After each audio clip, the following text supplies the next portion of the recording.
सुनियो के ने एगो बात कहिए, अपने बुरा नहीं न मानबे। अरे भाई किया बुरा मानबे, अपन बीबी के बात को बुरा माने छे की? नहीं पहले कसम खाए के बोलियो, अहाँ बुरा नहीं मानबे। कसम खा कर ले नहीं बुरा मानबे, बोलियो के बात की छिके?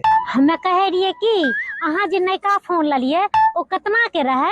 है मोबाइल कहाँ बेसी महंगा छै, 1.5 लाख के तो मोबाइले ले लिए। अभी देखने जाओ ने कथी कथी ले छिए। आ हमर भाई नहीं आल रहे मायके से। अच्छा तो भाई ले तो चाय ठंडा पानी बिस्कुट देलो कि नहीं देलो? हमर भाई कहलकै कि दीदी फोन बहुत बढ़िया लागे छे। अरे भाई साला साहब का अधिकार छै के मोबाइल चलबे के, अरे ओकर तो अधिकार छै के जीजाजी के मोबाइल चलबे के, की दिक्कत छै? और तो हमू कहलिए कि जीजाजी के फोन चुला के चल जो, 2-4 दिन में चला के दे दी है।